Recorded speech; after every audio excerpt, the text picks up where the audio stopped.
Good evening, folks, family, friends, loved ones, enemies, frenemies, wizards, witches, muggles, mudbloods, people of Middle Earth, to another episode of Disguised Coverage, part of the Cover One Sports Network and the only podcast in existence that gives you an equal amount of blueberries in each muffin. I am your host, Anthony Prohaska. Find me on Twitter at pro__ant. That's pro 2_ANT. Give me a follow on the old Twitter. Give me a follow on TikTok as well. Same handle, pro 2_ANT. Post a lot of film clips and some cut-ups and things on the TikTok, much like I do on the Twitter. In tonight's episode of Disguised Coverage, I am once again joined by Kendall Mirsky as we continue this sort of unofficial series that kind of became like an official series where we've done this. It started in the film room, which we are a part of, and then carried over here into Disguised Coverage. Yeah, this stock up, stock down series looking at players, scheme pieces, structural elements, anything and everything that kind of fits our criteria, and looking at it from a high level, detailed lens in terms of, again, X's and O's and scheme and structure, and taking a peek and really seeing who or what is trending up, trending down. And so, Kendall, I'm excited to have you back as we continue this series. How you feeling? Pretty good. I'm just happy to be a week closer to real football. I said it last night in the film room. I mean, it was awesome to actually see the first stringers, or at least some of the first stringers. Yeah, for like a minute. Yeah, it was also like really, it was bittersweet because it was just a teaser and I want more, but that's all we got. It was super efficient. I don't know. It's tough because we just know this next week is going to be all depth stuff. All depth, everything about the bottom end of the roster, and we're going to see nothing about the starters. There were like 20 tweets at once out today or yesterday about how we're not going to see the starters and all that stuff. Yeah, as all the beat reporters tweeted it at like the exact same time.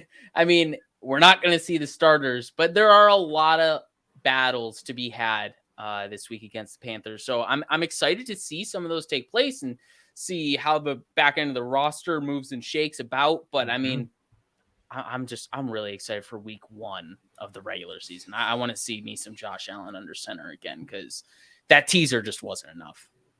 That's fair. I think about it. I always think of it like coming into the preseason every year where I'm kind of just like, oh, this is going to drag forever. But because I'm so into college football and the draft, like I can just sit there and watch two random teams play just so I can see some like guy who I had a 5th round grade on, and I just want to see him play. Like, so, you know, there's always a part of me that's sad to watch the preseason go, but then obviously the majority of me is pumped as the regular season comes through and we get real football. And yeah, in tonight's episode, we are going to dive into, again, the stock up and the stock down for who's, what's, things, people, all this kind of stuff, or anything and everything when it comes to the Buffalo Bills. Really taking a look at the Bills' performance last week against the Denver Broncos, who and or what is trending up or down as we head into week 3 versus Carolina, much like we did last week. As we go through, you folks all know how important the live chat is to us here at Cover One and here on Disguised Coverage. So let us know your thoughts on each one of us, each one of our picks here. Kendall and I are each going to go through several stock up, stock down, again, things or players. We want to know your thoughts in the live chat. Do you agree? Do you disagree? Also, give us your players or aspects of the Bills that are trending upwards or downwards for you. We like to make this as interactive as possible here on Disguised Coverage. Jason gets it. Stock up the tree to the moon. Let's settle this right now. The stock for the tree, it never goes down. No, I don't even know if the stock can go up because it's already so high. I don't know if there's another level to it. Like, I don't wait. If you reach the top, where else do you go? But Jason, you got to keep creating a new top. Got to break through that ceiling, which the tree is a high floor, high ceiling tree. So again, it's still got a lot of potential, still growing. John gets it. No, the tree isn't playing Friday. The tree's a starter. No. The tree is in clothes only. I was gonna say the tree is in Taiwan Jones territory, where the tree has not dressed for any preseason game and will not be dressing for the preseason game until that season's ready. That's very funny. The tree is not playing Friday. I like that a lot. But yes, let us know your thoughts, questions, comments, concerns, anything and everything you got. Throw it up into the chat for us. Also, if you are here with us live on this show, I say it every week, and I say this part that I say this every week. I know it's corny. Please drop a like on this video. If you are watching later, please drop a like on this video here on YouTube. If you are listening on any one of the podcasting apps or platforms, please rate and review. Subscribe to Disguise Coverage as well. Subscribe to Disguise Coverage here on YouTube and to Cover One as a whole. Please and thank you again. I know it's corny, but click that like button. Or, don't click that like button, but then you're going to make Kendall cry. Nobody wants to make Kendall cry. Sure, you don't want to see that. No, I've seen it. It's heartbreaking and disturbingly haunting. I don't know why. It's a true temper tantrum. Kid's gonna kid, it's a rough piece, but nonetheless, we're very excited for tonight's episode. And without further ado, actually, there's a question I wanted to pull up because I don't know if he'll come up in tonight's episode. John asks, what's the film saying on OJ Howard's blocking? I'll go first on this one because I put a tweet out about it today. I think a lot of people are looking when the Bills got OJ Howard and then the 12 personnel talk started to come to fruition for a lot of people. I think people saw it from the perspective of what he could be as a receiver. And he hasn't, I don't think, reached people's expectations for him as a receiver. But both in week 1 against Indianapolis and this past week against Denver, especially more so against Denver, he showed up in the run game and in pass protection a lot. Good base blocks, good technique, good strength, good hand placement. You can see, again, I don't know if it's a coincidence or correlation or not with Aaron Kromer arriving, but you saw him using that physicality and that size and that strength in the run game in a multitude of ways, again, in the run and the pass. The film says, for me, and Kendall, I want to get your thoughts on this, but the film on OJ Howard's blocking for me, I don't want to say it's like tier 1 or A+, but it's good. It's good to the point that if you put him in at 12 personnel, I'm comfortable with him functioning in a blocking role. Again, you want to see that, continue to see that against, starters and tier 1 guys, but he had a good week of blocking again in the pass and the run on the tape against Denver. Had it to a degree against Indianapolis, but a strong game blocking against Denver. Yeah, 100% agree with everything you said about what you saw on the film with Howard in regards to his blocking. I'm in the same boat. I think he's looked really good in that area. If anything to hang your hat on about OJ Howard, it is his blocking. Like you said, it's not just, shielding people off in the run game. It is also getting on the move in the pass game on boots and making sure he's picking up that guy, that free man. He's been doing a lot of good stuff in terms of how he's blocking. And yeah, like you said, it really could and probably is linked to Aaron Kromer. We knew he had a lot of underlying blocking skills to begin with, but you're going to get the best out of yourself when you have Aaron Kromer teaching you. So I think that is a great foundation to have, especially if you're going to flirt with 12 personnel more. But yeah, as we've talked about for a few weeks now, you still want to see him prove it as a receiver, whether it's a vertical threat or just a possession threat. You just want to see that he can do something and add some. And he had a nice flash with that touchdown against Denver, just not getting cute and not making too much of it and just being bigger and stronger than that corner and out muscling him for that touchdown. So that's a positive. Exactly. Just be the possession guy, because you don't need to be the Kittles or the Wallers of the world if you're the second tight end in this offense. You just need to live in that world where you can be a dependable blocker and a dependable pass catcher as well. Yes. It doesn't need to be like superstar type stuff.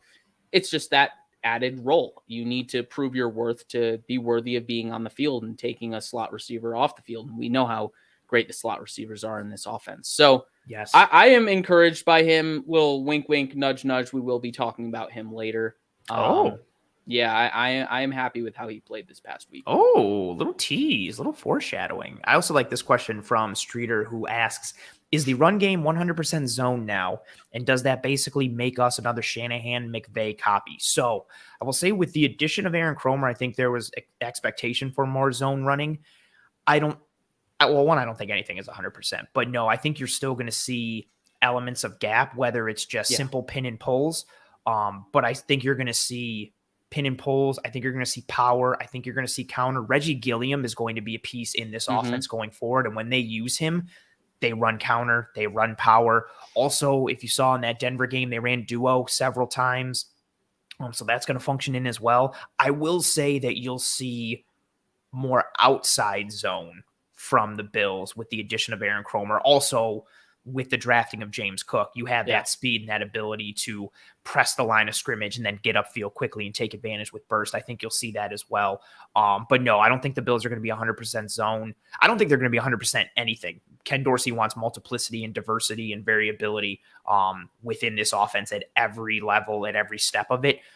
So no, I don't think it's going to be 100% zone. I think you'll see more outside zone with the addition of Kromer, but you're still going to see gap scheme elements baked into this running offense. Because again, they want versatility and multiplicity. And when you've got linemen that can move, like Spencer Brown and Mitch Morse and Deion Dawkins, and even, potentially Roger Saffold in the run game, when you can mix in those gap scheme looks and get some nice pulls, it's really devastating. Kendall, any thoughts on that question? And then also, so then to answer the back end, no, that will not make us a Shanahan-McVay copy. Kendall, any thoughts on that? Yeah, no, I'm with you. I think we'll be leaning more towards zone, but if anything from the game against Denver, it should tell us that we're still going to see some power stuff. The fact that we're running duo now is kind of cool. I feel like we didn't really see a whole lot of duo the past few years, so that should be a nice little added wrinkle into the run game, which is like a little segmented part of power running.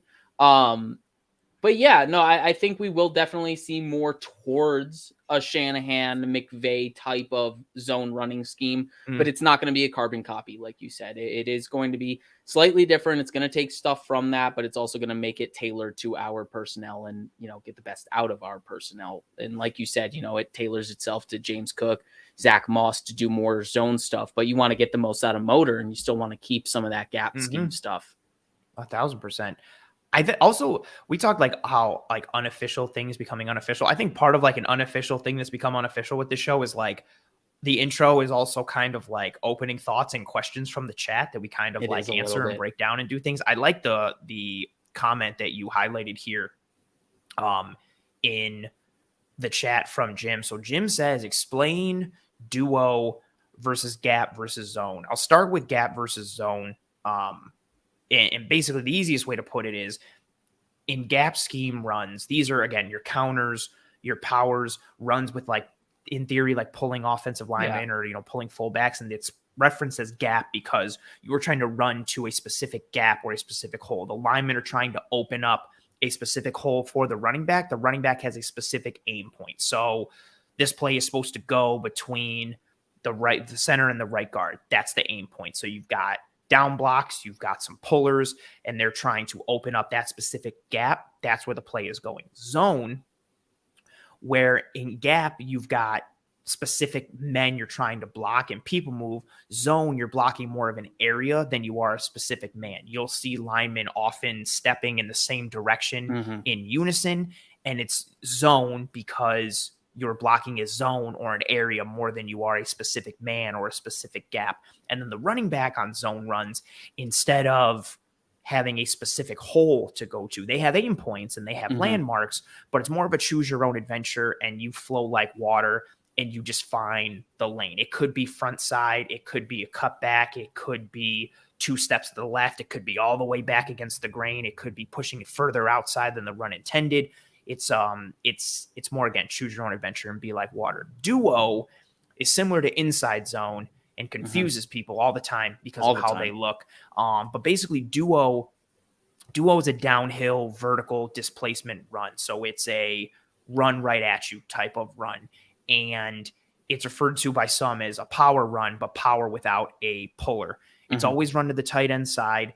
And the goal is you run into the tight end side and you try to put the play side linebacker, usually that middle linebacker, into conflict and make him have to decide to come up and fit the run where you could potentially cut back and go somewhere else, or he hesitates enough and you're able to get to that front side hole and put him kind of in a position that he doesn't want to be. So duo would fall into that gap scheme. It would fall under that umbrella. And again, gap, you're aiming in a specific hole. You are blocking specific guys. Zone, choose your own adventure, be like water, block an area rather than a man. Kendall, any thoughts on that question?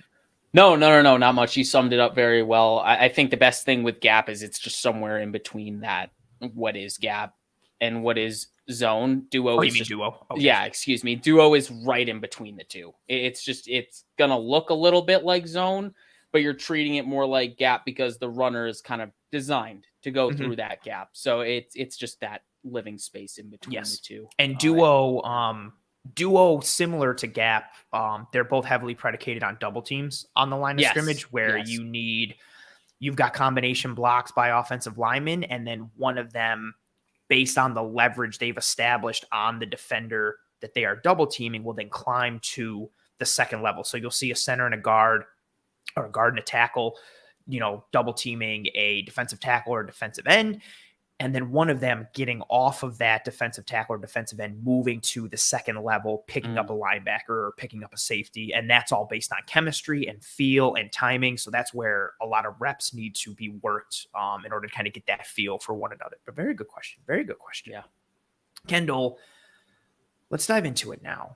I'm going to change the banner for everybody watching. Actually, just kidding, psych. Because before I change the banner, I'm going to change the banner to the sponsor banner. Because this show, I hope everyone knows by now, is sponsored by the best pizza in Buffalo, New York. Hands down, One Pie Pizza. You can find the online menu in the episode show notes, either here on YouTube or in the episode description on any one of the podcasting apps or platforms. Go check out that online menu. Get yourself some One Pie Pizza. Again, the best pizza in Buffalo, hands down. Homemade blue cheese, fantastic cheese to sauce ratio, cup and char pepperoni, a great sweet sauce recipe, sweet sauce pie. They also make a potato salad, and I verify that because I hate potato salad. It creeps me out, but I eat theirs because it's really good.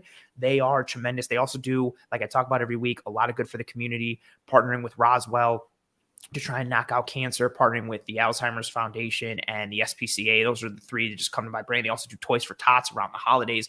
They do a lot of good in the community, and they make a tremendous product. Treat yourself and your family and friends and loved ones to some One Pie Pizza. Again, the online menu can be found in the episode show notes, whether here on YouTube or any one of the podcasting apps or platforms. I'm going to say it again just because. Drop a like on this video, please, and thank you. Appreciate you folks so much. Kendall, let's dive into it.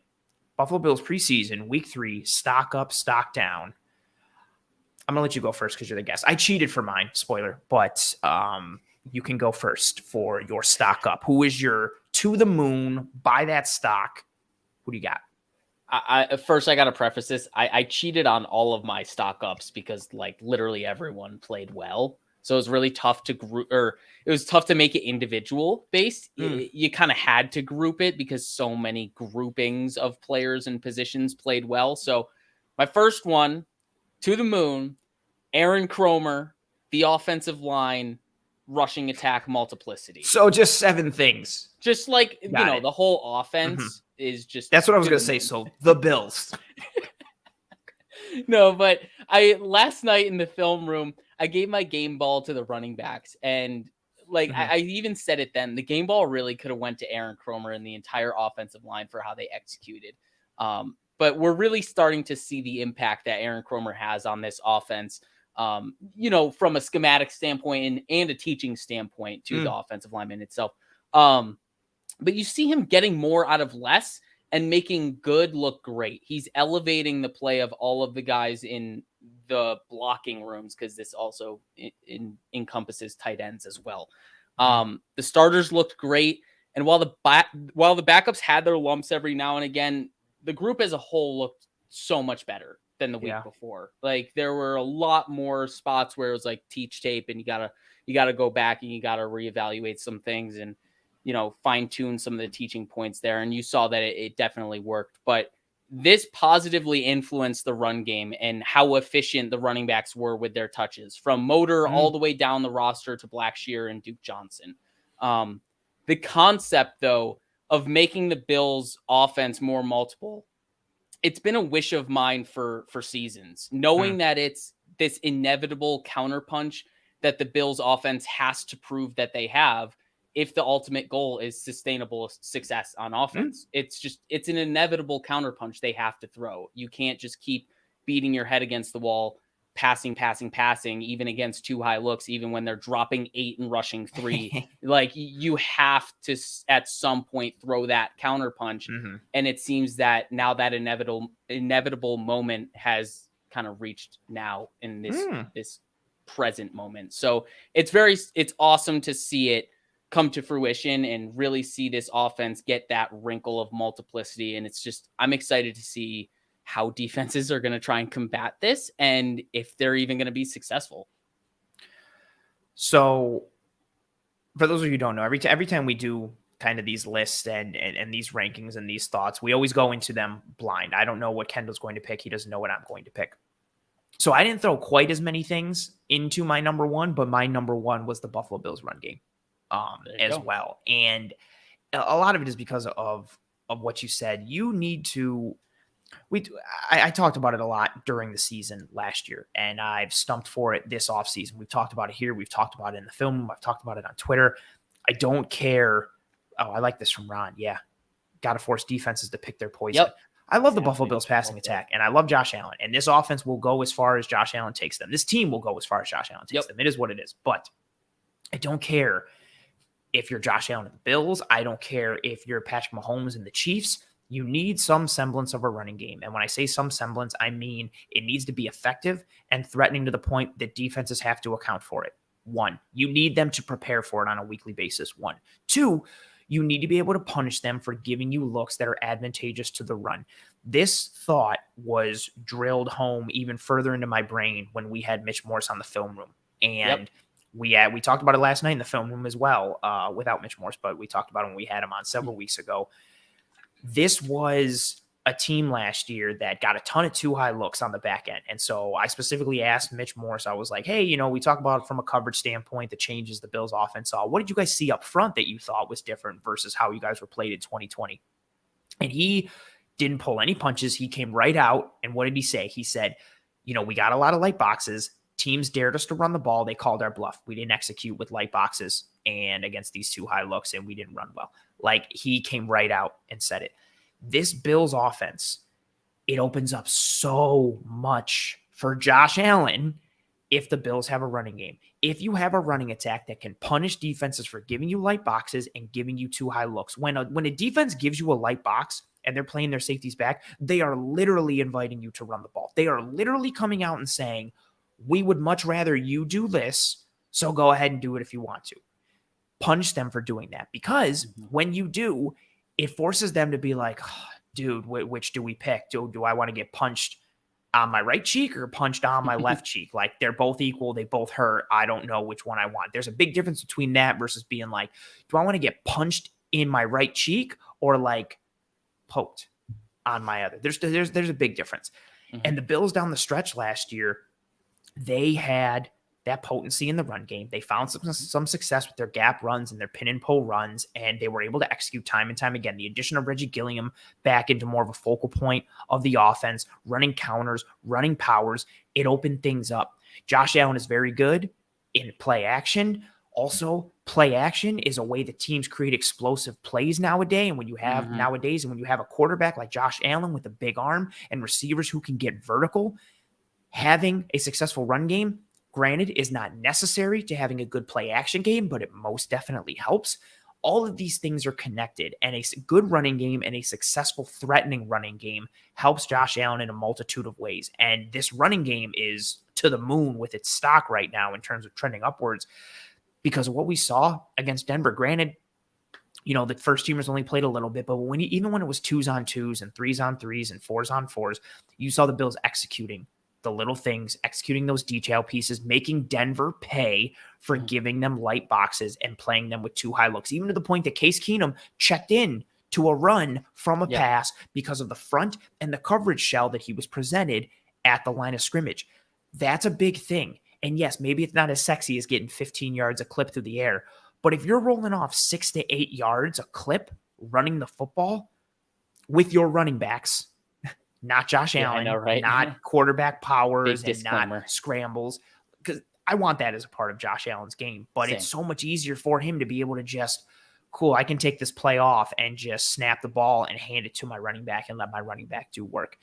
Exactly. We saw success from the run last year in the preseason, specifically right away in opening week against Detroit in the preseason. The Bills run game looked good.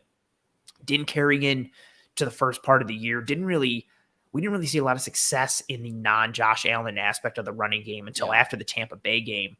And once we did, we saw things become easier for the Buffalo Bills, especially in the red zone and also in between the 20s. Everywhere on the offense, everything opens up. Things start to become unlocked. The Bills run game is almost like a skeleton key of sorts with what it unlocks for the Bills offense. And again, it's all tied to Josh Allen.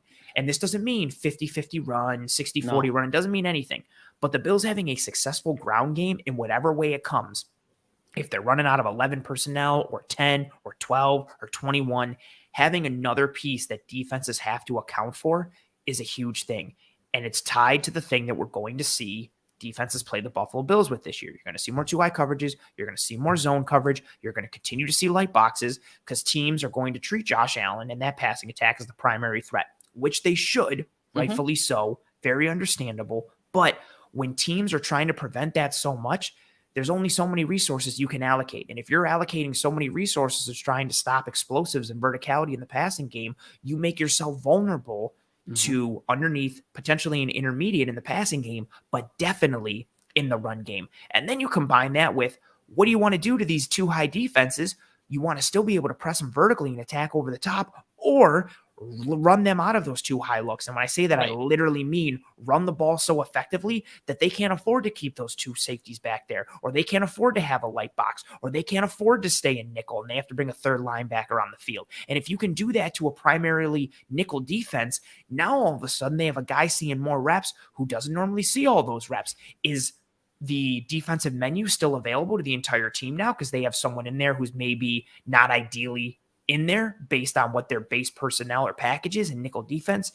There's a multitude of strings and webs that are interconnected that all come back to success in the run game for the Bills. So that stock is way up with how the Bills offensive line dominated against Denver. And again, not just the Bills ones against Denver's backups. When it was backups versus backups on a multi-tiered level, the Bills owned that line of scrimmage. You really saw the details from Aaron Kromer come in. And we saw, again, like you mentioned, we saw success from all 3 running backs, Singletary, Cook, and Moss.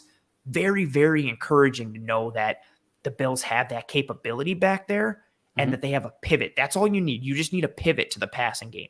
You just can't have a team come in and say, well, all we got to do is stop the pass. Granted, that's hard and teams probably aren't going to be able to do it. But even so, get yourself some nice, easy yards, chunk plays in the run game. Because again, my last piece on it, defenses with those 2-high looks and those zone coverages, and mainly with the 2-high, they're trying to stop explosives, right? That's what the NFL is nowadays. You're trying to create explosive plays, and the defense is trying to limit or stop them and choke them out, right?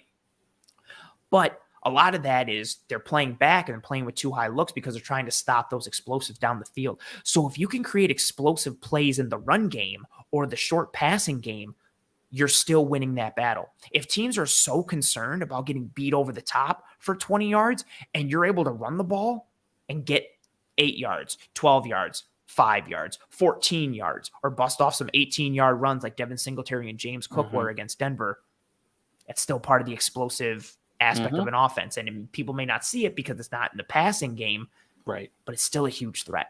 I'm very excited. I don't know if you could tell. Yeah, you're very excited about it. I wanted to make a comparison in another way to other teams. And you brought up the Chiefs and, you know, how passing centric they've been through the years. And I want to harken it back to a quote tweet that you had like a week ago. People forget that Jonathan Taylor was on the board when the Chiefs drafted CEH, right? When they drafted Clyde Edwards-Helaire, Jonathan Taylor was on the board.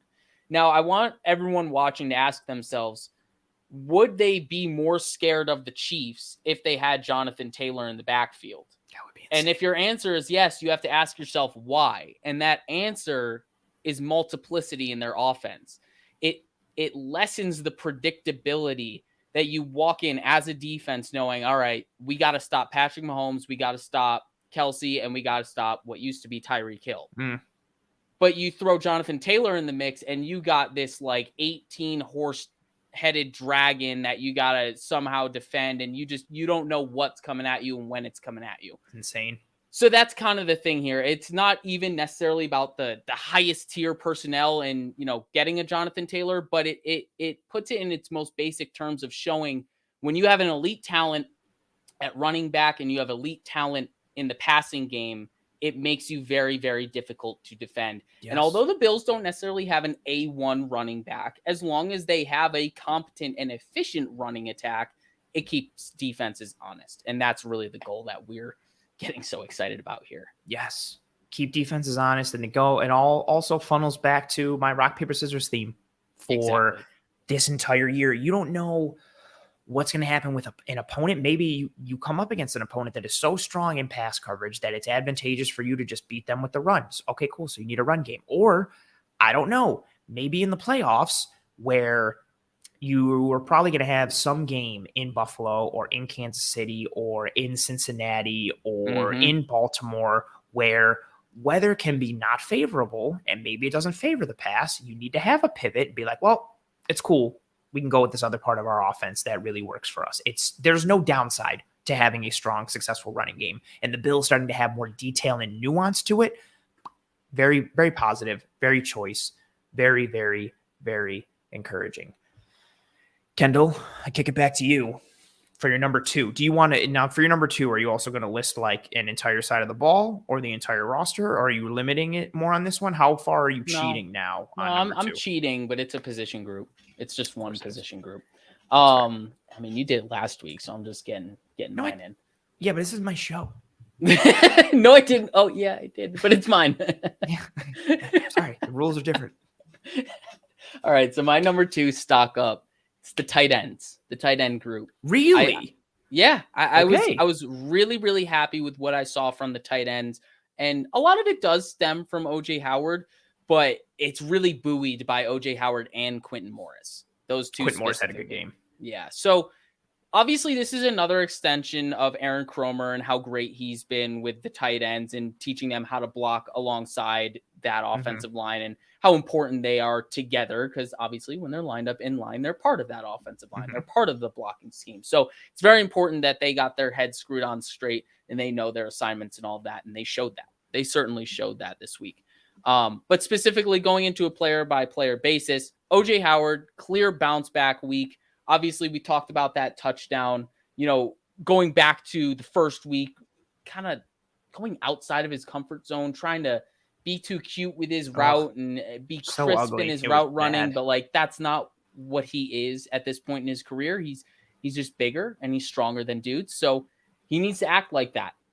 He needs to use his physicality to box out guys. And that's exactly what he did on that touchdown play. He gets to that collision point, just a little subtle push off without the extension of the arms, gets separation in that way, wide open for the touchdown. But more importantly, I guess not more importantly, but of equal importance, he continued to show his blocking and how dependable he is in that area. And obviously we talked about that at the top of the show.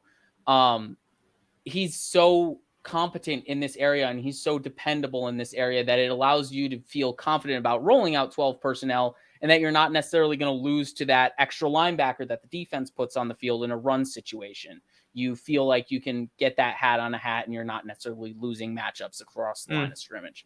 But obviously, like I said, he showed the multifaceted skill set with showing that he can still be that pass catcher. And like I said earlier in the show, doesn't need to be that vertical threat. Like I was hoping it would be that guy that can push the seam and get past the second level, but also stay under the third level and just kind of sit in that seam area. Yeah. I don't know if it's necessarily going to be that, but as long as we can get some possession receiving from him, that's all solid because it's an added bonus from getting what you get from him in the run game and as a pass blocker, like we've seen for 2 weeks now.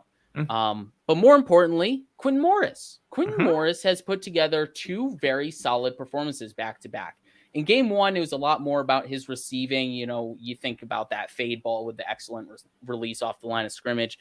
But this week, it was a lot more about his blocking skill set, both from an inline perspective and from the backfield in like an H-back type of role as that lead blocker a la Reggie Gilliam style. And, being in that kind of mold and also running some split zone stuff and getting a hold of the guy on the backside of the play. Like, that was beautiful. He had even OJ Howard did that too. Yes. Like, everyone was executing those split flow blocks very, very being well. being athletic and having athleticism. I'm falling apart here. It's still preseason. We're still warming up, knocking the rust off. But being athletic it's more than just being advantageous in the route distribution. It also helps when you can pull guys or you can use them as movement pieces in the run game as a blocker. Split zone is a tremendous example of that. And then the last player of all of these is Tommy Sweeney. And I know we really haven't seen those receiving flashes that we saw from him in his first preseason in Buffalo, but he's been dependable as a blocker so far this preseason. And I think that's really what we need to hang our hat on with him, because I think that, coming out of Boston College, that was kind of what you were hanging your hat on, this idea that he was a dependable blocker and all that stuff, possession type of guy. What's up? Question for you. Thank you. Yeah, me. Me? Cool. Has Quintin Morris leapfrogged Tommy Sweeney? In my eyes, he has. Oh, but okay. I do wonder what the Bills staff envisions, because I have gotten to this point with Quintin Morris where I see him as this really solid backup piece to Reggie Gilliam, where he's got a similar body type and he can play that similar role of H-back and fullback and tight end, and he's versatile in that way. He's not necessarily great in any one area, tight end or fullback, but he lives in that middle ground really well. I like the comparison you had last week. Like, he and Gilliam are both like in the H-back mold, but Gilliam's dials are turned more towards fullback and Morris's dials are turned more towards tight end. But they're both in that H-back mold. And then there's Tommy Sweeney, who's very clearly in the tight end mold, like in line, attached to the line of scrimmage, like Y type. But I just don't know. I don't know what the Bills value more. I don't know if the Bills are looking for that third guy behind Howard to just be that traditional Y-type tight end to stay in line, block, be that possession catcher, or if they're looking for someone with more versatility like Quintin Morris, who can line up in various spots and do multiple things for you. So for me, I would value that versatility a little bit more and the receiving upside that Morris gives you to what Sweeney gives you in terms of the dependability on his blocking. But I wonder, that's just me. I do wonder what the Bills, Kromer and that release was so clean. It was, and then he gets vertical and he's fast, and then you start to see more of the physicality in his game in other spots in that Indianapolis game. But against Denver, he even had on the one, I forget who was running the ball, but he blocks that corner out in space near the left sideline. He finds his man and pops him right in open space. The Cook run. I think it's a Cook run. The wide zone one from last night. Yeah, it might be. I don't know. We've broken down so many runs. And he gets there because of his athleticism and his speed, but then he brings the physicality when he's there. And so he's got the athleticism to chase down someone like that, but then he has the physicality and the size to then win that matchup when he gets there. There's a lot to like with Quintin Morris. I would take Quintin Morris over Tommy Sweeney right now. A lot of it for me also stems from, I don't want to knock a guy or judge a guy from a smaller sample size, but when Sweeney stepped in last year when Knox was banged up, Sweeney's whole calling card is his blocking ability, and I did not think he functioned well in that. No, he wasn't good last year. No, and it's burned into my brain, just play action reps, and he's just getting worked. Yeah, and if your calling card is you're a blocking tight end, you need to be able to block consistently and regularly against tier 1 guys.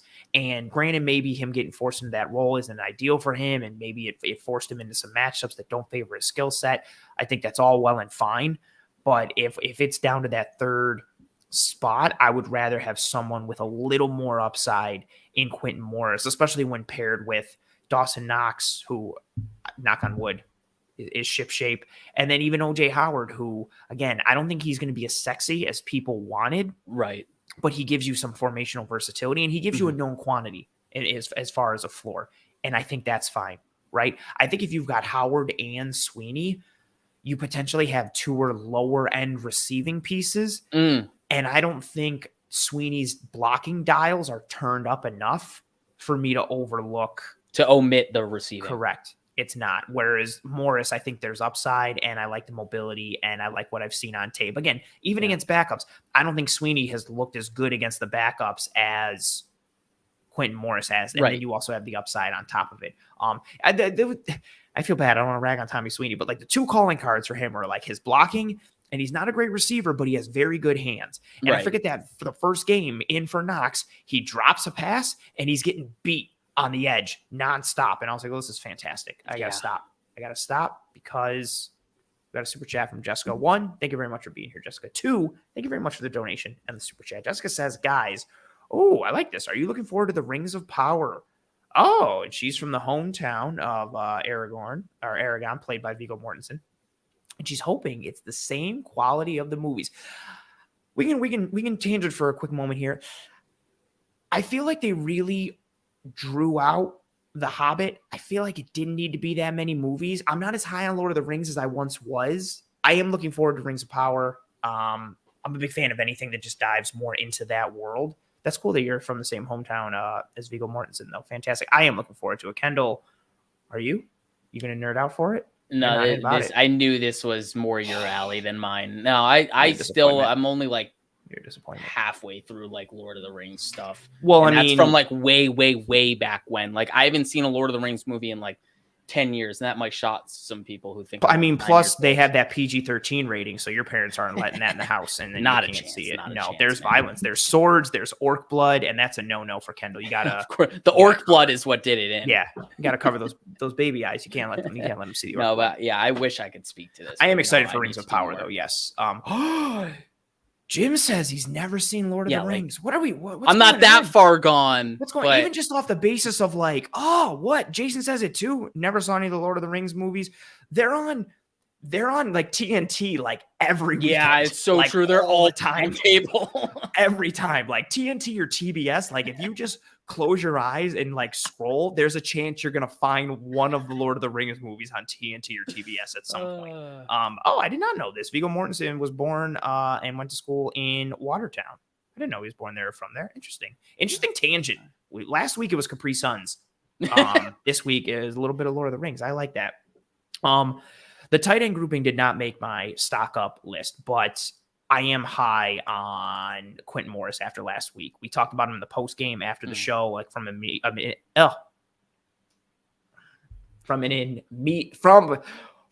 immediate reaction standpoint. Vowels Anthony, are hard. Get it together.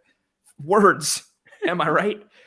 We talked about it from an instant reaction standpoint. I'm not even trying to say it, what messed me up before. From an instant reaction standpoint. And then when you dive into the film, I was just more impressed with Quintin Morris. The movement, the execution, the physicality, the versatility he offers, the formational potential and alignment potential. Again, and it's not just from the Denver game. I liked what he did against Indianapolis as well. But I think you had more gritty work from him against Denver, which shows that he could live in that. Checking that box is huge because I don't think that was necessarily something that you're expecting from him. No, but checking that at the very most basic level is really big. Yes, you're thinking, like a receiving tight end. Okay, and then he's out there executing split zone blocks and leading on wide zone runs from the backfield, setting base blocks against defensive linemen, and you're just like, again, this is where that expectation comes in because you're just hoping this guy can be like, okay. And then when he goes above that, you're just like, whoa, like versus somebody who you have an expectation of for Tommy Sweeney, who maybe comes below it. This is where stock up, stock down really starts to take. And this is why I said like this was really buoyed by the bounce back of OJ Howard and then the back-to-back performances by Quintin Morris. I mean, they are really raising the stock of the whole group. I gotta stop. Eric says he passes on Lord of the Rings and Harry Potter. That's a gut punch for you. I'm distraught. I'm also distraught because Andrew says we got a decent amount of live viewers here, and there's only 4 likes so far. That hurts my heart. Can't be possible. I'm hurt. I'm a hurting buckaroo right now. I'm just hurting all around right now. I'm gonna try and brighten my mood by talking about my number 2 stock up. I want to talk about this person because he got a lot of flack. I would say sometimes it doesn't update. John says there's 37 likes. We went through the same thing last week, I feel like, and it was always, but like John says, can always use more likes. It's never enough. Jack them up. Again, please and thank you. It goes, I appreciate it. I love you too. Thank you very much. We can always use more likes. Again, it legitimately helps us to track and trend in front of more eyes and ears. So please and thank you. If you find this show worthy, please drop a like. Man, our forever and always goal is going to be getting that infinity sign next to the like. It's so many likes that YouTube just is like, we can't calculate it. There's too many. I'm still shocked at I got to back into football mode. I got to compartmentalize right now where I am and where we are. I'm going to go with someone who got a lot of flack after week 1. People were talking about moving him down the depth chart. People were making jokes about this player. People were talking about releasing him and then using that money to sign someone like an Odell Beckham. Case Keenum is my number 2. Made my honorable mentions. He should have made your actual list. I mean, he played great. He really did. Like he his command of the offense is what really got me in week 2. And that's something we talked about in the post game. Yep. After that game against the Colts, where everybody was ragging on him, like, well, look what Matt Barkley did, and Keenum looked terrible.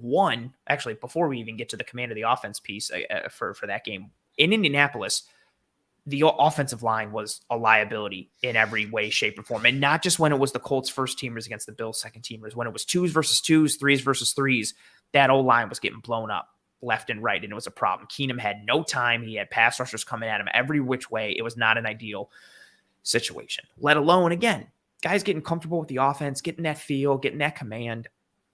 Opposite side of the spectrum against Denver. He's coming to the line and he's making checks.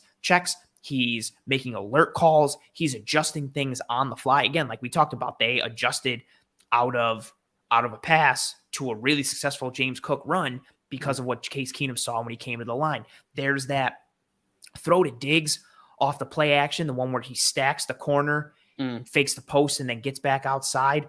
That's like a 35-yard laser in the air that hits Diggs right on the hands and allows Diggs to toe tap and drag his feet as he gets out of bounds. It goes over the underneath defenders and it's outside the deep corner. Just a really great throw. You saw the person who the Bills thought they were getting when they traded for him. I don't want to go into the raw stats. I think raw stats can be misleading, but he had a good game from, even if you're just box score watching. Yeah, he had a good game from a box score standpoint, but it was his command of the offense, the checks, the alerts, the reads in stride and in rhythm, and the throws he was making, where he was hitting his guys, what he was doing. This is someone who ideally doesn't see, thank you, I appreciate you. This, again, no disrespect to Keenum, knock on wood. This is somebody who doesn't see the field in 2022. Right. His value is from the neck up, being in the quarterback room during the week, like we talked about, being on the sidelines with Josh Allen and Joe Brady in game on Sundays. I shouldn't even say Sundays now because there's so many primetime games for the Bills now, but on game day for the Buffalo Bills, being that extra voice of reason with his experience and his ability to process and diagnose. He is very key for the prep work going into games and game planning, and then the mid-game, in-game analysis piece that you want to see.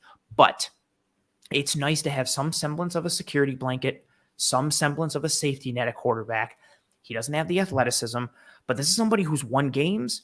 He's well-traveled for a reason. He's got some chemistry with Stephon Diggs from his time in Minnesota. Massive. And again, for me, and I think you as well, like that stock up, that trending piece, and up and down is relative to where someone is coming from versus where they are now. And I think everyone was eating some crow after Saturday because of there was just so many people not even ready, just straight ragging on Case Keenum off rip. How many comments did we see after that Colts game of, if they cut Case Keenum, it saves this much money. You can give that to Odell. Barkley should be number 2. Keenum looks terrible. He's done.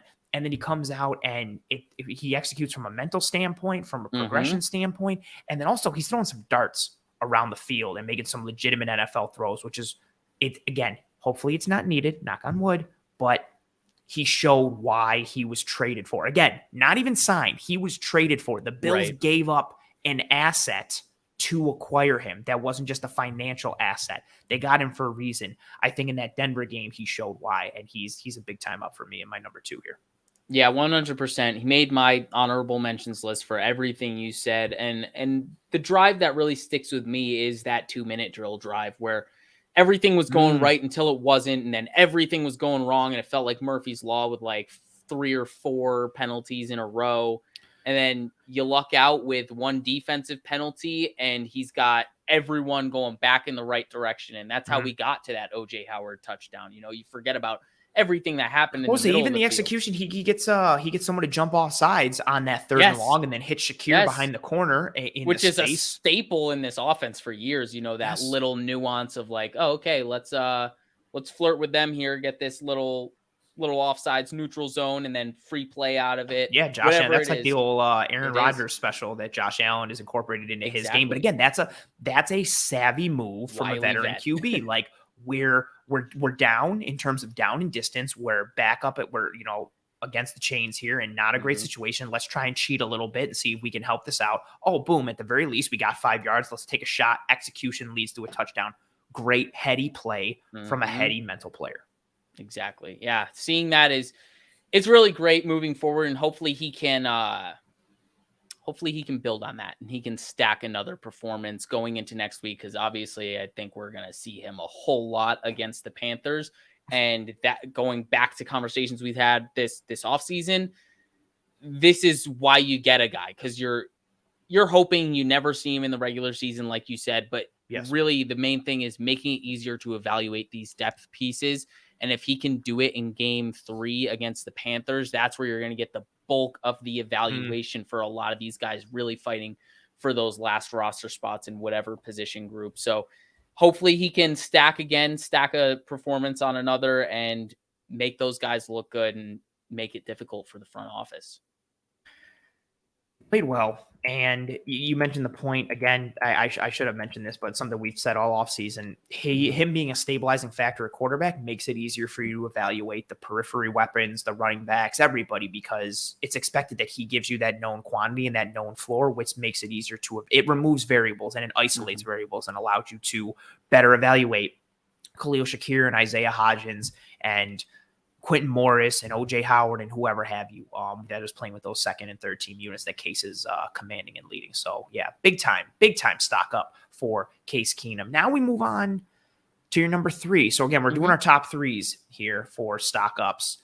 So Kendall, I don't even know if there's anybody left on the Bills for you to name, since you've named so many. But who or what do you have for number 3? Got another position group. Of course you do. The edge defenders. You just keep cheating. Do I need to disclaimer you? And it's absolutely churlish. Just make a decision. Insubordinate. Churlish. The edge defenders played so well this week. They really did. All of them from top to bottom, they played really, really well. But the 3 guys I want to highlight: Epenesa, Rousseau, and Lawson. You want to name obviously no, just those 3. I swear to God, just those 3. But they're clearly learning a thing or two from Von Miller, man.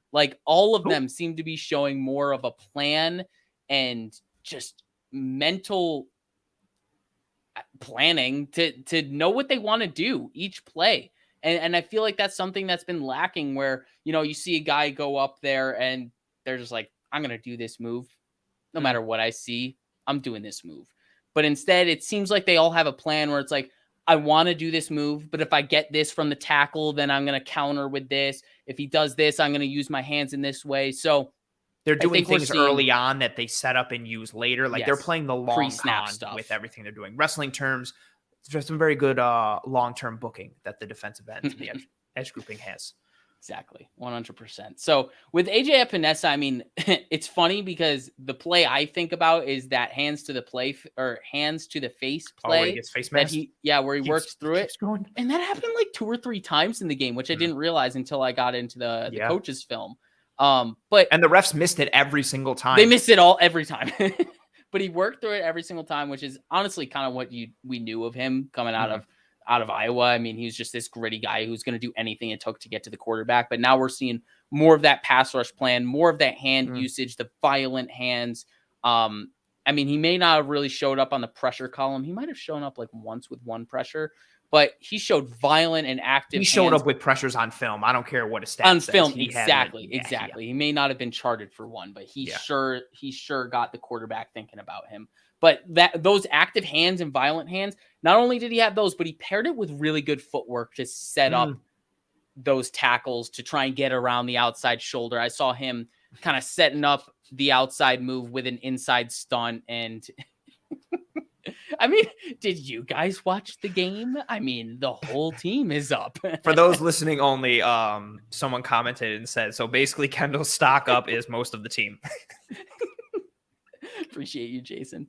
I'll move on to Rousseau. I'll keep this quick. No, do your thing, man. Keep talking about the entire defense. So Rousseau, right when he gets in the game, I mean, just immediately shows up in the run game as per usual. I'm pretty sure he had 2 or 3 run stops. So first that's play awesome. Of the game. I think it was first or second play that they got that run stop for 2 yards or something like that. And then he did it 5 plays later or whatever. So seeing that, awesome. Already knew that was a thing, but Similarly to Epenesa, you're seeing those active hands, but it's different with Rousseau because he has so much more length and power with his punches and swipes that he can really create a lot more like separation between him and the tackle whenever he's doing whatever move he's setting up. So, which is something he was doing in the run game last year, and now he's applying it to the pass rush, which is huge. It's massive, and it should be paying dividends early. I mean, we saw a QB hit in this game. I think that was it. But either way, the one around around the edge on the arc. But like you said, you might have only had one charted, but he showed up multiple times as pass rusher. So obviously encouraging moving forward. Hopefully we can project that out for the season. Then, I mean, lastly, got Eric's game ball last night on the film room. Shaq Lawson just played a fantastic game. Absolutely fantastic game. Continued to show his strength and dominance setting the edge against the run, which is what we knew, kind of similar for Rousseau. Thank you, Jessica. Keep it rolling. Everyone's been making comments about it. It's fantastic. I love it. But he showed some pressure and technique as a pass rusher, which I think is something everyone wanted to see more of from him. But I think he's just that staple of dependability and consistency where the coaching staff kind of knows what they're getting from him. And we know that he's got a solid floor as a pass rusher. And occasionally he'll peak up a little bit higher than that and work for a sack or a pressure. But we saw that this game. But just the general awareness and feel for the game was really evident. And the play that comes to mind was when he just completely aborted his stunt assignment as the looper and hit the running back to just blow up that screenplay. It was just an awesome display of awareness, seeing the offensive line and how they were moving, kind of, tipping away the screen game. And then, putting your head on a swivel, noticing the running back to your right and just being like, okay, I got to blow this up. And the play's dead. And he absolutely blew up that play. So Shaq just had an amazing game. I mean, all of the edge defenders really had a great game, but those three in particular, they take the cake for me. I agree. I was going to make a joke. But no, I agree. For me with Epenesa, you highlighted several of his pass rush pieces. I'm impressed with how he's playing the run in these preseason games. His physicality at the point of attack, his ability to leverage offensive linemen and especially tight ends. Like he's winning. He's winning against offensive linemen at a good clip, but he's winning, like, I would dare to say, like, almost at a 90% success rate against tight ends. Anytime a tight end is blocking him, yes, he's winning. And that exactly like you said, you have to. If you're a good edge player, I don't care if it's in pass rush or in the run, if a tight end blocks you, you have to win it. I don't care who that blocking tight end is. I don't care how good they are. I don't care even if it's Gronk, who I guess is like one of one. Yeah. In theory, you should be. Time out. We got to stop because we got a super chat. Jessica, thank you very much for the super chat donation. This came up last week. Yeah, I would say this did come up last week. Jessica says, so this is in reference to the Air Raid Hour show here on Cover One that does a pregame show for the Bills. She said that she asked, was Judge? Oh my God.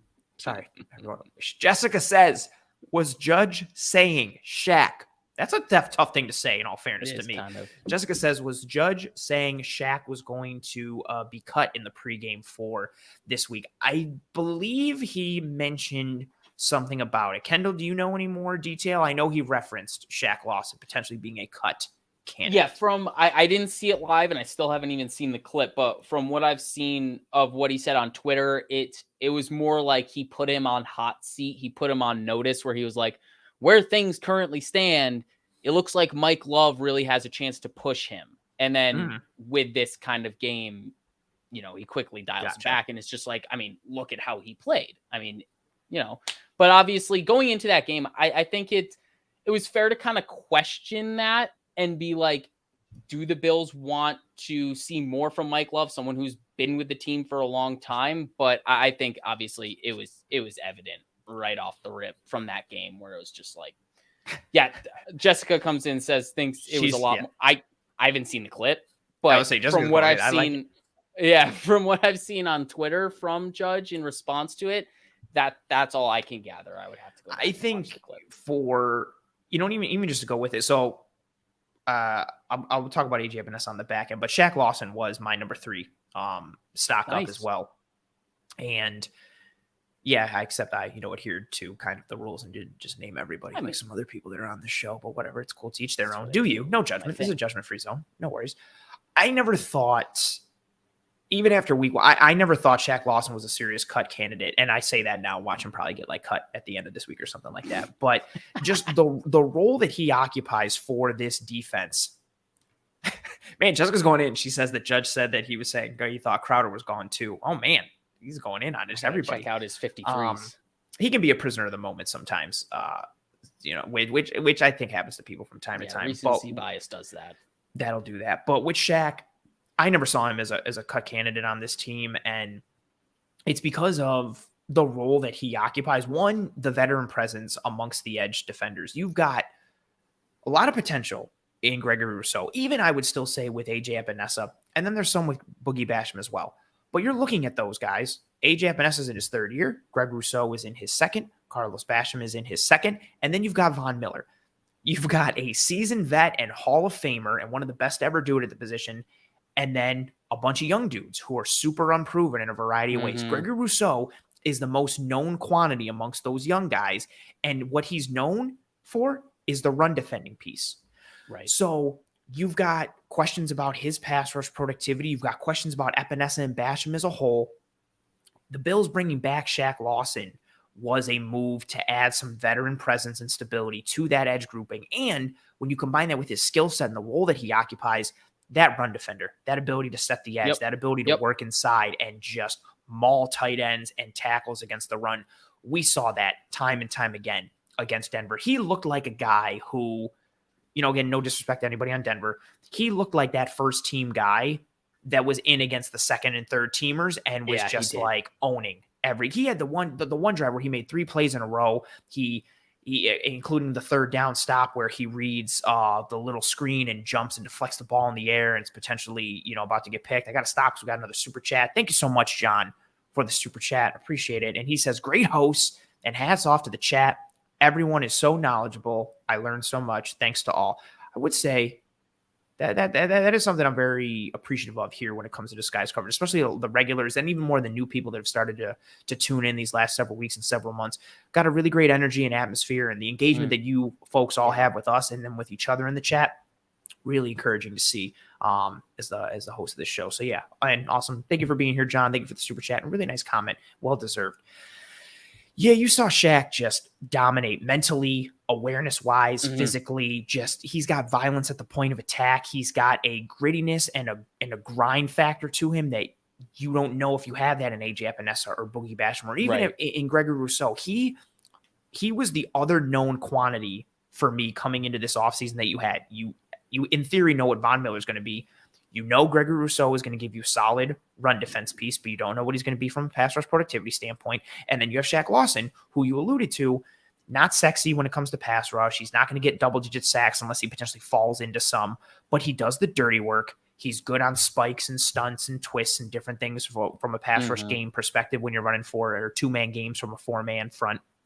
And then you have that run defense piece, which is good given what the Bills do naturally. But if they potentially start to work in some newer defensive fronts, he gives you more potential. If he can work as a 5-tech, or maybe you kick him inside and he can function as a 4-eye because of his ability to be strong at the point of attack and be violent at the point of attack, you've just got this mix and match potential. He was someone who I think he moved the needle for people when he came back from a nostalgia standpoint.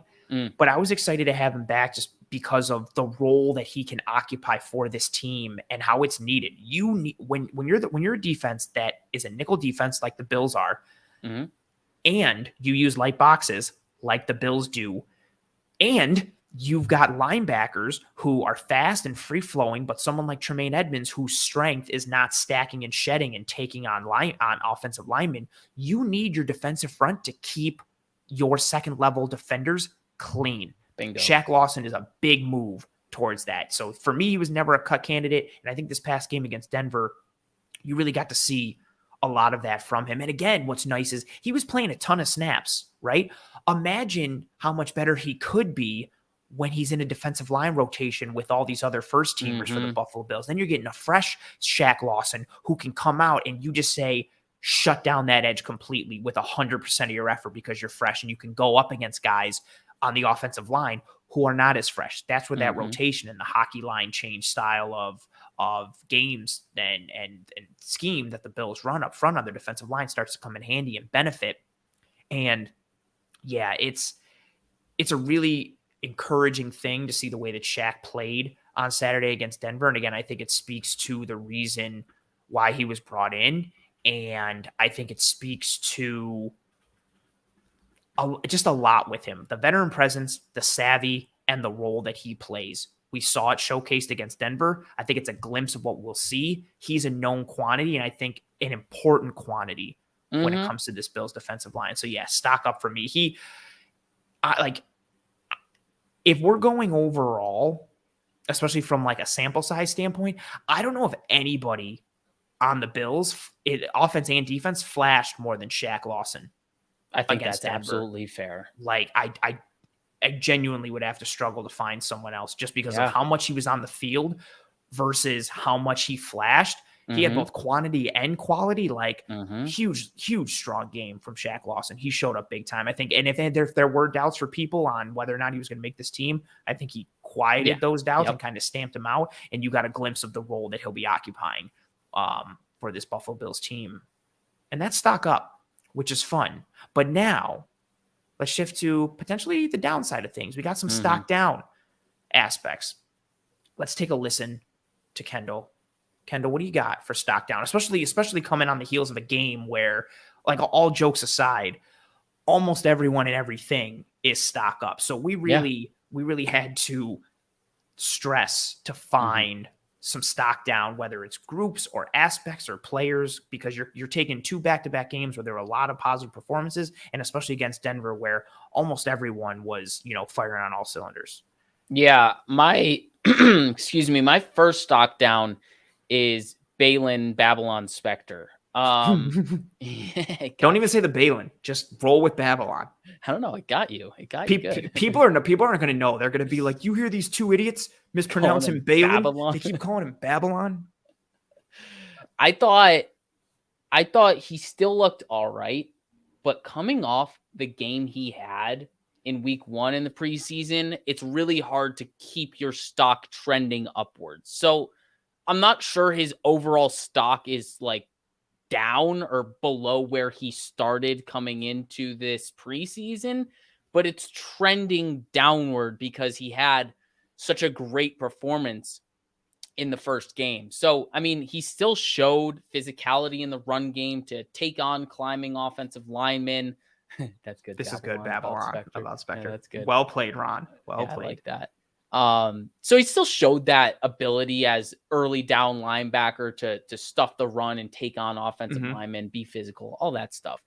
But this week he really struggled in coverage. He still showed good feel for crossers and routes around him, like just vision, just using your eyes and identifying who those guys are and who he should pick up. I thought he was very assignment sound in that regard, but he just picked bad angles and or just couldn't stick with receivers once he picked them up. And I think that was the stark difference between this week and last week. It was the execution once he picked up that guy that he realized, that's my guy that I need to pattern match.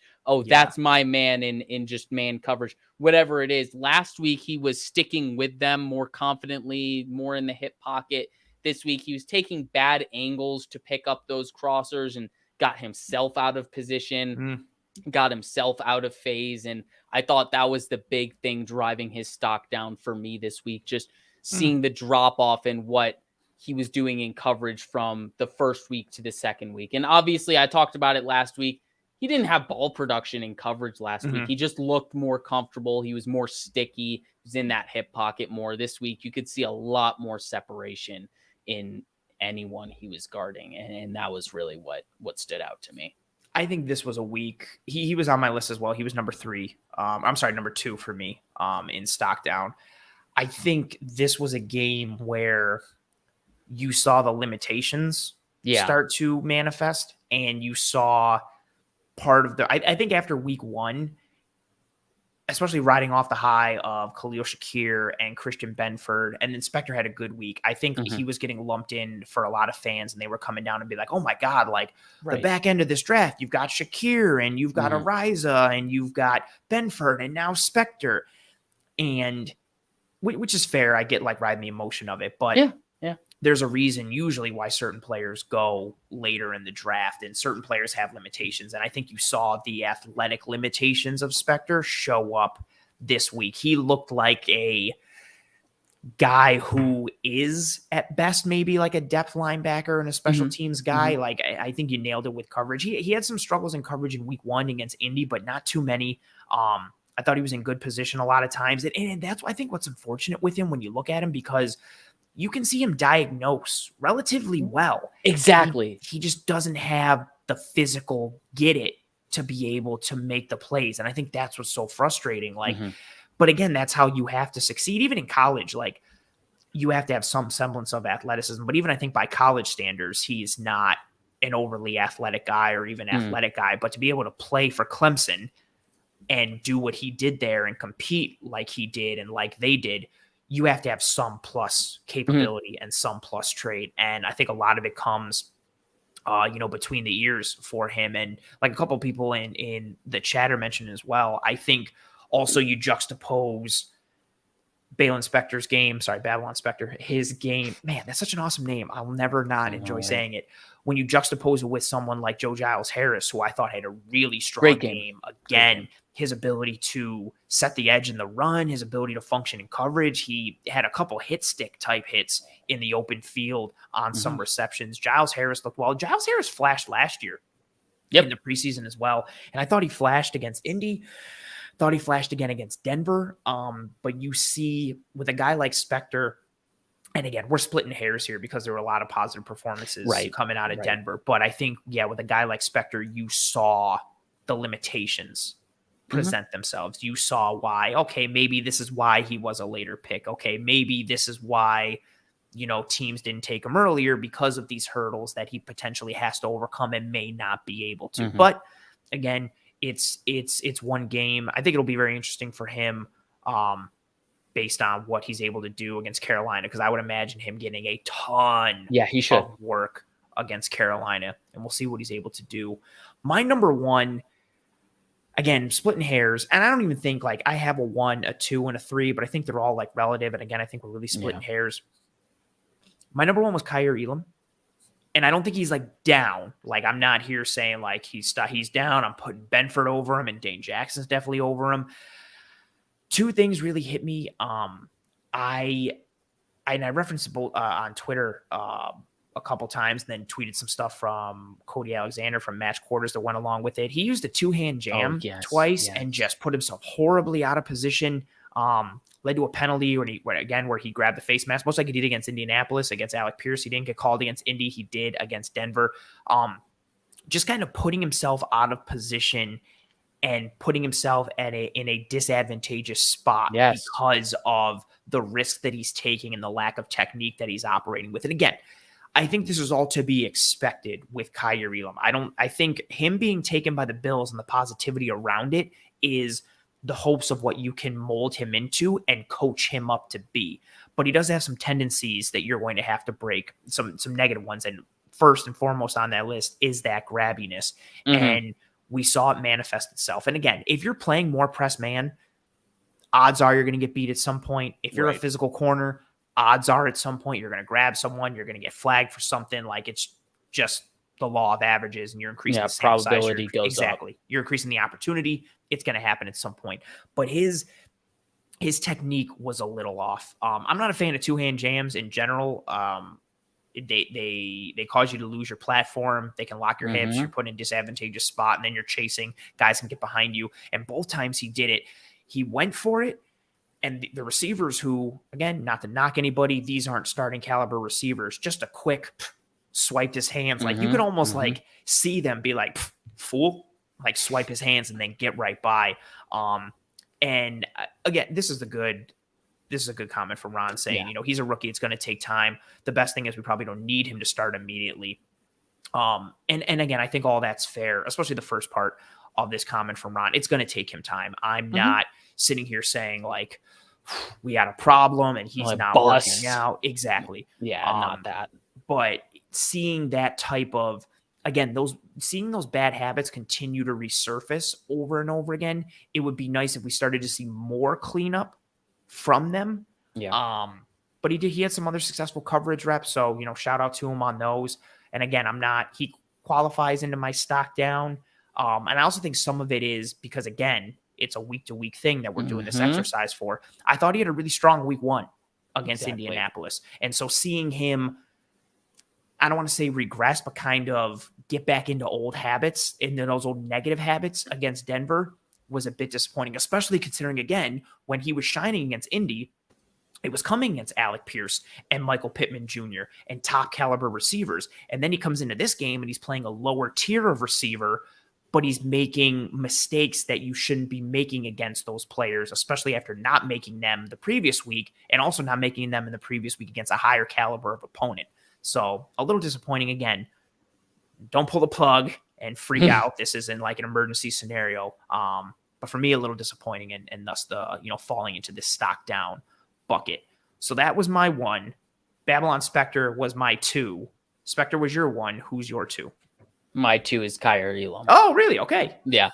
I mean, like you said, it's just with how great so many people played, you kind of just had to find the lesser of all greats, and that was Spector and Elam. I don't think either of them necessarily even had a game to good standards, but that's kind of why they're falling into stock down, because both of them played very well in the first week and then didn't so well in the second. So that's kind of why they fall into this bucket, and the fact that not many other people can. So they kind of just got pigeonholed into it. But yeah, I didn't think he played particularly bad against the Broncos, but yeah, similar concerns to everything you said. Actually, why don't we hit this super chat first? Oh, this is a very interesting super chat from Carl. 1, Carl, thank you very much for being here. 2, thank you so much for the super chat. And the very interesting comment that comes with it. Carl says 17 penalties for 180 yards in 2 games. Penalties can be blamed on the coach. Is McDermott stock down for that? And then second question, will Elam's being handy be our Achilles heel? Ooh, I guess it means handsy. Let's go over that first part. Talk about the penalties. Do you think Coach McDermott's stock is down for that? I don't think so, but I do think it's fair to blame a coach for penalties, with how they're disciplining players during practice and holding them accountable. Especially for a team like the Bills that are known for their discipline, because Right, Sean McDermott exactly. is a disciplinarian type of coach. Exactly. But I think you need to throw in the caveat that this is the preseason, and the preseason is usually over-refereed because they're, going through the emphasis of whatever this offseason was, which was illegal contact, and all of those little things. Like, they're going to overemphasize penalties, and you're going to see more of them. And I think this is a portion of the season where you're supposed to knock the rust off. So if we were to see this in week 1 of the regular season, then I'm all for blaming McDermott, saying stock down on McDermott. He should have these guys ready and understanding of the rule book and what's fair game, what's not, what's in that gray area that you might be able to get away with, all of that kind of stuff. But at this point, I don't necessarily think so. But I mean, the Elam thing on the handsy, time will tell. Time will tell. That's really the only way to put it, because at this point, it is kind of in that mold. Honestly, I'm going to finish up real quick on my Elam thing, because it goes into this. Okay, and it goes perfectly with what you were talking about, the 2-hand jam. I mean, it's exactly that. It's raising the opportunity for those occurrences of penalties, face masks, hands to the face, all that stuff. We saw it 2 weeks in a row. It got flagged once. Sooner or later, in my opinion, he's going to have to learn that 2-hand jam is just going to get him into trouble, because it's over aggressive. And this was something that I was concerned with him coming out of Florida. I felt like he relied too much on his recovery athleticism. And I think it may have worked for him really well at the college level, but is that recovery athleticism enough to rest on your laurels for moving into the NFL? Because all of these guys are so much more athletic now. You might not be able to 2-hand jam, make it less efficient to get into your turn and then chase a guy. You don't see 2-hand jams a lot in college, let alone in the NFL. Players do not go for that. I'm actually like super interested by it because he went for it twice. Like, I want to know why. Like, you don't see that with any kind of regularity in the NFL. You see that offhand, that one hand as a jam technique. Like, players don't go for that at college, let alone the NFL. And like Leslie Frazier, former DB, he's like cognizant that he's doing this. Yeah. Is he okay with it? And that's where my mind starts to go, like that question. What does Frazier think about this aggressiveness? Is he like, yeah, throw it out there every now and again? I think it'll, you know what I mean? Where like he was like, I want to go with the 2-hand jam, and they were like, no. And then he's like, I want to do it, and they were like, fine, go ahead and try it. And then he came back on the side, and you'll learn. Yeah, exactly. So I really wonder where the coaching staff is on that technique and the usage of that technique. Time will tell if it just if it slowly just gets taken out of his toolbox. Who knows? It really is a time will tell thing on that handsy comment. I think the handsy piece there and I'll answer that first since you're on it, like that back end of Carl's comment here. I don't think it'll be the Bills' Achilles heel. I don't think it's worrisome enough to the point that it could, because for me, again, I'm classifying like the Achilles heel is literally what killed Achilles when his entire rest of his body was invincible. So I don't think it's bad enough to the point that it could just sink the Buffalo Bills, right? Also, I don't want to play the card, but I have faith in McDermott and Frazier and this coaching staff to coach up players and make them better. I think that will get coached out of him. I don't know how long it'll take to Kendall, to your point, the time will tell piece. Will it be gone by week 3? Will it be gone midway through year 2? Like, I know it was a legitimate part of his game at Florida. He was very grabby, very physical. And we talked about it with him coming to the NFL. Like, there were a lot of good reps, quote unquote, that he had in college that were going to get flagged in the NFL. And it's also maybe serendipitous in a negative way that his first year in the NFL is the year that they're like, illegal contact has to get magnified and emphasized, and we're calling it nonstop. So, and then with that, it's not even just the illegal contact piece. The ref's eyes are on that defensive back, wide receiver interaction nonstop. So you're going to see more illegal contacts. You'll probably see more defensive pass interference. You'll see more holding from a defensive side. They're going to be watching hand placement and movement and grabbing and all that kind of stuff. But I don't think it'll be the Achilles heel. And time will tell, exactly like you said, Kendall. Good question, Carl. I like that piece on the back end, but I don't think it's bad enough to, be the Achilles heel for the Bills. And I also have faith in this coaching staff. As far as McDermott's stock being down for the penalties, Kendall, I'm right there in lockstep with you. I think if we were having this after the first 2 games of the regular season, I would be concerned. I think, one, you're dealing with a lot of depth guys and younger guys who are making mistakes at the pro level, combined with certain types of penalties being dialed up in the minds of the officials, combined with the officials knocking the rust off themselves. And then combined with also, maybe they're trying some things out with players in the preseason. And you'll also have players are fighting. I think we because it's a game that we enjoy and we analyze. I think sometimes we lose perspective of like, these guys are like going to work every day and this is their job. And sometimes players try too hard in order to stand out at their job. You got guys that are playing a little too geeked up or a little too excited or a little too aggressive because they're trying to do anything and everything they can to make this team. That's where you see mistakes happen, like fumbles, or you see taking your eye off the ball, or you might see things like penalties when players get outside themselves and stop playing within their technique and ride more of the emotion in the moment. So I think long story short, I think there's too many variables and a multitude of factors to put it solely on Coach McDermott. But if we're still seeing this penalty trend continue through the beginning of the regular season, I think it's fair. Not to say his stock is down, but I think it's fair to question what's going on with the team from that perspective. Kendall, you got a number 3 for stock down? I don't. If I made a number 3, I really couldn't think of one. And yeah, it's a good problem to have. I really couldn't think of one. And if I had a third one, it would be the fact that we couldn't see a second rep from Matt Araiza in this preseason. Like, just stock down on like Ken Dorsey for not just tanking a Bills offensive drive just to get him a rep. That's fair. Man, we gotta get more. We got so many people watching.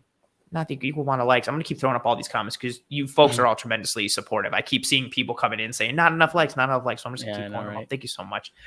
I think, yeah, really, you'd have to nitpick to find a third. For me, I'll go.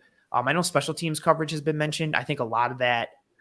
That's I a don't want fair to dive one. into it too much. It is fair, but I think again, it points to why guys like Saran Neal and Tyler Matakevich and Taiwan Jones are valuable pieces, because all of a sudden you don't have these, special teams aces that, granted, they're only playing a handful of snaps a game, but you can see when guys get stopped for, a 19-yard return and they're behind the 20 or 25 versus consistent returns past the 30 and around the 35 and the 40-yard line. That's up there a little for me.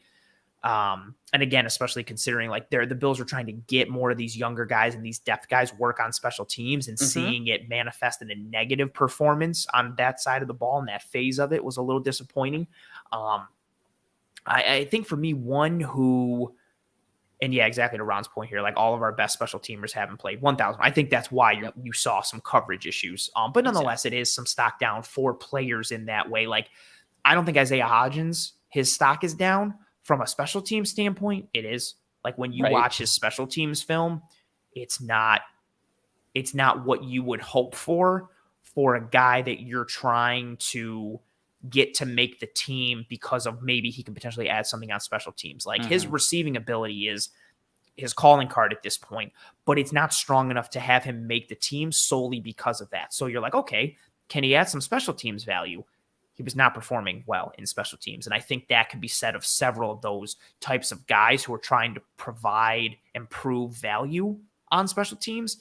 I think they potentially did not do that, and that's why you saw some lapses in coverage aspects. But yeah, 1,000%, all the best Bills special teamers didn't play, which again is still wild that like that's how much the Bills value like Taiwan Jones and Saran Neal and Tyler Matakevich, that they're like, you're not playing, sit on the bench. Like, Josh Allen has played more preseason reps than Taiwan Jones and Tyler Matakevich. Just think about that for perspective. It's funny. One sneaky stock down guy for me, and again, I don't think he's necessarily playing poorly, Damar Hamlin. Okay. Yeah. I don't mind this. I thought about this. I felt like there wasn't enough to talk about because he was just playing post safety so much and he's just out of the play a lot. He has enough reps in the box, I will say, to kind of formulate something together. But regardless, I'm just not seeing anything that I had kind of hoped. I came into, and again, this is for me individually. This is where some of that arbitrary or subjective viewpoint comes in. Granted, I'm evaluating him objectively, but some of it comes with my expectation. As much as I love Jaquan Johnson, I thought this third safety battle was wide open as hell. And I really think it was. Like, it came down to, okay, Poyer, he's got to sit out for a little bit. This is prime time for Jaquan and Damar Hamlin. One of these guys is going to establish themselves as safety 3. And I think Jaquan is taken off a little bit like a rocket. And Damar isn't necessarily playing bad, but I think he's just, while Jaquan keeps going up, Damar's just kind of here. And I don't think he's making bad plays. I don't think he's playing poorly. He's had a couple really nice tackles from depth, come up like a missile and made some good tackles. But I think for a guy who fits so well in this defense coming from Pitt and having that functionality and versatility in his game, again at Pitt, post safety snaps, box safety snaps, slot snaps, and not seeing him around the ball as much in some form or fashion, not flashing more than he has, just kind of like you think about it, like how many reps you've watched of this Bills defense on the game tape, and you have to go back and be like, was Damar Hamlin in on this play? Yeah. Just for one reason or another. And again, I think things go hand in hand. Jaquan Johnson continues to flash. I think he secured that third safety spot. And then Damar is just kind of there. I still like Damar Hamlin, but I think you can make the case that his stock is down just because he flashed more in the preseason last year than he has at all really this preseason. And again, that's not to say he's done, pull the plug, he's over, it's awful, this and that.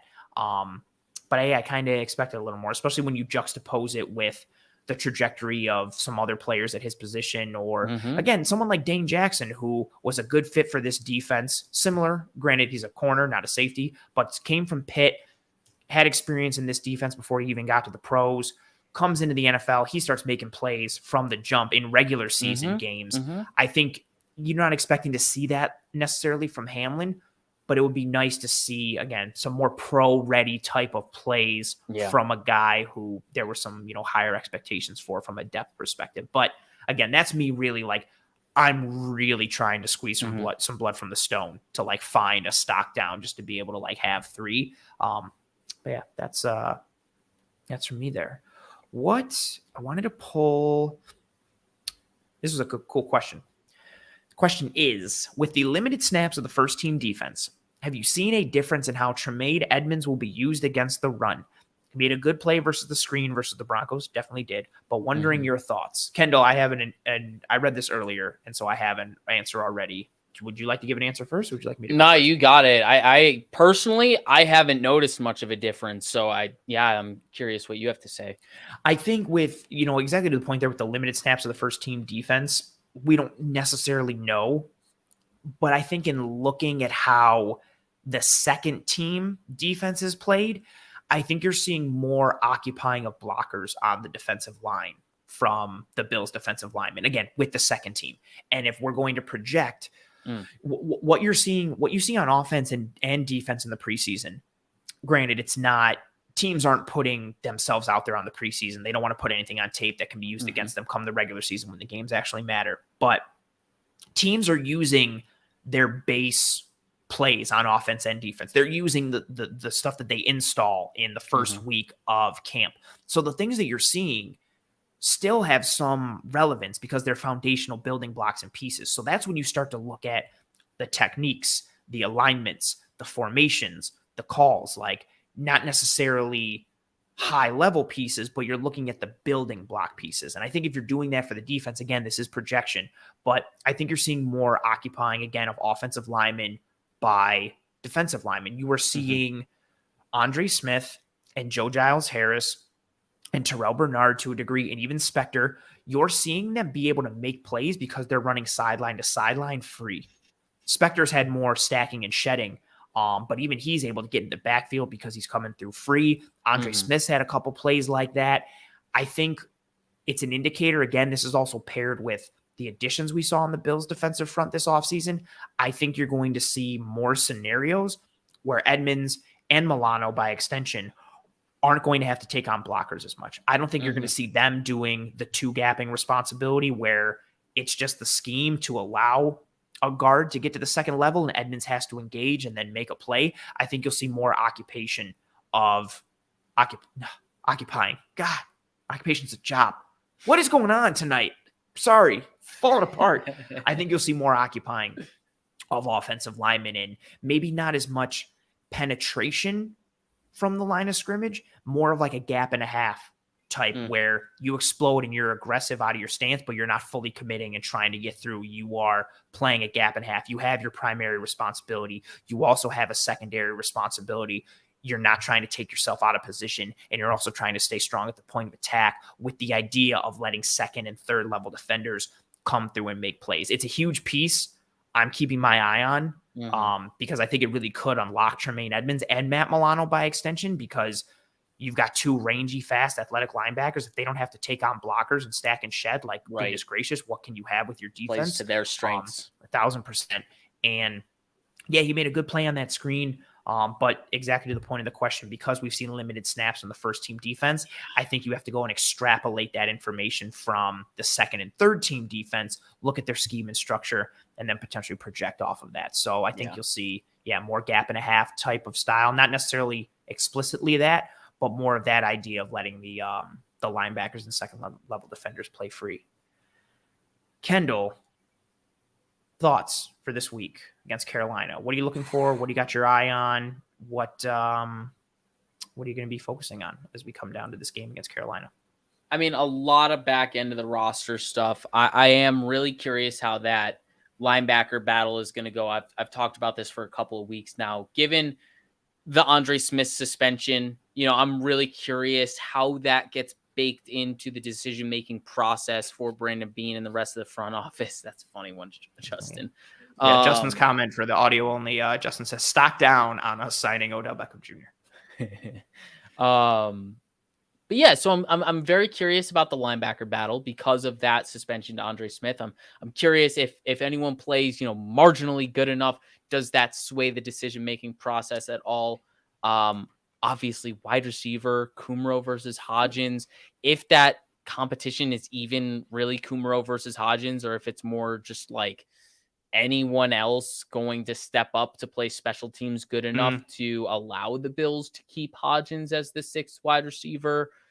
All those little things like Blackshear playing better on coverage type of thing. Could that usurp Taiwan Jones's role? All of these little depth pieces, depth questions that we have, all of it should be answered in this game because it is the last opportunity for the Bills to evaluate those pieces and get down to 53. So a lot of those questions, I know I only named like the 3 positions or whatever, but there's so much more. There's so much going on with this roster, and it is a very competitive roster that we currently have. So it's going to be a tough decision for Brandon Beane and company. Yeah, very fair. You mentioned one of the guys who I'm really watching for, Raheem Blackshear. He's been a stud and a standout. Honestly, we could make the case again that he's stock up again after being a stock up guy last week. Like, he continues to perform. Did nothing wrong this week. Nope, just continues to show out in a variety of ways. Actually, all the running backs, like you mentioned, like Duke Johnson looked good, like let alone Moss and Cook and Singletary, and then Blackshear as well. Looking at Blackshear, I also want to see the offensive line now that Cody Ford's gone. Like, what does the new rotation look like with Cody Ford being gone, and how do they perform?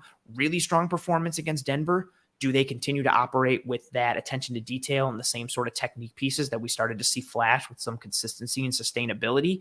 And then, of course, Cody Ford's gone, was getting a ton of work with that second team. Who is now taking those second team guard reps? How does it change the shifting and the functioning of that offensive line? How do they continue to perform? Eyes on the corners as well. Again, Benford. We'll probably see Elam, I think, for a little bit. Again, definitely going to see a bunch of Benford. Get Benford, yeah. Yeah, we're definitely going to get Benford, I think, for a sizable amount. I'm interested to see how much Elam plays and how he does. Those are my tops for those depth guys from that standpoint. But like you said, there's honestly, we could name players at every single position every side of the ball. And that's what's going to be fun about this game. It's in theory like it's not a high leverage scenario because you're not going to see a lot of starters or even like high second teamers, but this is still fun because you get to see guys fight and compete for their jobs and their livelihood, which is stressful for them, but potentially enjoyable for people who like good football. You're going to see players giving it their all. And it's nice to be able to just watch football and not necessarily have everything on the line. And you can just enjoy what's going on, and watching a lot of competitions start to, kind of figure themselves out as we really see how these camp competitions come to an end and the preseason competitions come to an end. And exactly like Ron says, please, no injuries. Yes, please, no injuries. That's the most important thing of every day of training camp, of every preseason game. Come out healthy. Honestly, it's something with regular season games as well. I think if you do the old correlation of the teams that win the Super Bowl at the end of the year, like usually the teams that go to the Super Bowl or make deep runs in the playoffs, coincidentally, are usually the healthier type of teams, especially if they're like key and important positions. So health is always of the utmost importance. For those of you who asked in the chat, Disguise coverage will not be live after the preseason game this Friday. We were after the Indianapolis Colts game. We were after the Denver game. Kendall was kind enough to join me for both of those games here on Disguise coverage. I will be out of town this weekend, so I will not be available to do so. So thus, there will be no post-game from Disguise coverage after the Panthers game, which I apologize for. But I appreciate all the folks who asked about it, because I think I can speak for Kendall as well when it warms our heart, because that kind of makes us think that you enjoyed it and wanted to see more of it. So I'm sorry. Jessica says, how dare you, Aunt? I apologize. I sincerely apologize from the bottom of my heart. But James has a positive comment, says, these guys are awesome. Love the show. Thank you, James. But I am sorry to let you down, Jessica. I sincerely apologize. But nonetheless, I think that is going to do it for us on this show. Wanted to pull up something fun, as again, preseason starting to wind down. Regular season is about to start. Fantasy football will be live and in a full effect in just a short couple of weeks. download the Underdog Fantasy app or sign up on the Underdog website using the promo code COVER1. You can see it on the screen. For those of you listening, the promo code is COVER and then the number 1. It can also be found in the episode description, whether you're listening or watching, whatever you have. Click on the episode show notes and description. You will see that promo code there. When you use that promo code, Underdog will match your first deposit up to $100. So you have the opportunity to get up to a free $100 to play some fantasy football. Their best ball platform is really where it's at for me. A lot of fun, interactive options, and different levels of competition and different types of leagues. And also a really nice, fun interface. I'm like a baby and I see bright colors and I like them, and they got a lot of bright colors and they're neon and it attracts me, and I'm very excited for that as well. So download the Underdog Fantasy app or sign up on Underdog, the website, and then use that promo code COVER1. Get yourselves potential free money. A lot of positive comments. Oh, thank you. Ron saying have a nice trip. A lot of comments coming in. This guy doesn't like me. Multiple negative comments. Appreciate you. Yeah, Mike. I don't know so what much. This guy Mike's talking. I don't get it. Yeah, I couldn't do so. I'm getting carried and I'm terrible, but whatever. I appreciate everyone regardless. Kendall, tell all the fine folks where you can find where you can find them, where they can find you, what you do, what you're doing this weekend, posting some content, not posting some content. What do you got going on in your life?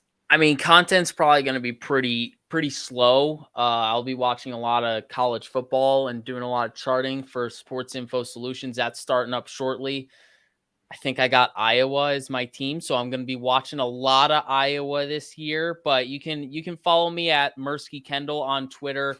Obviously, every week once we get the all 22 and everything for Bills games, I'm going to try to put as much stuff that I find engaging and quality stuff from film gathering onto Twitter as much as possible during the season. But football season gets hectic, man. Once it gets going and week 0 is almost upon us for college football, it gets really hectic. But I'm going to try to keep that Twitter moving along for you guys. But yeah, if you guys want to follow me, it's at Mirsky Kendall.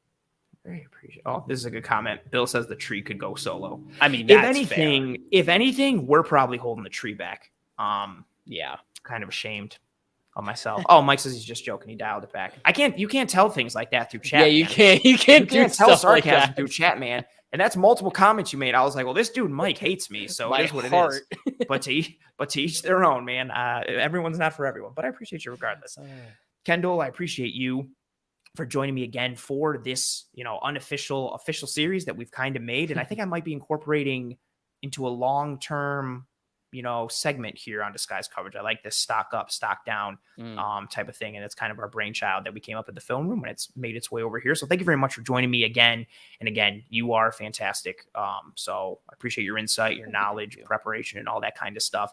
And Kendall and I, like we mentioned multiple times in the show, thank you to everyone who joined us live here in this episode. Thank you for your comments, your super chats, your kind words, your engagement with one another, your engagement with us, and just, again, overall, your presence here. It's fantastic to see how much activity that we generate and all the support that comes with it. So thank you very much for that. If you are watching and still here live or watching this later, whatever have you, again, I know it's corny. Please drop a like on this video. It goes a substantially long way towards helping us to track and trend in front of more eyes and ears. Please subscribe to Disguise Coverage on YouTube and to the Cover One channel as a whole. On the podcasting apps or platforms, please rate and review Disguise Coverage. Subscribe to Disguise Coverage there as well. Tell your family and friends and loved ones how awesome this show is. Or if you think this show is terrible, that's fine. Tell your enemies how terrible this show is, because I'll take a view and a download and a listen and maybe potentially get a fan out of them.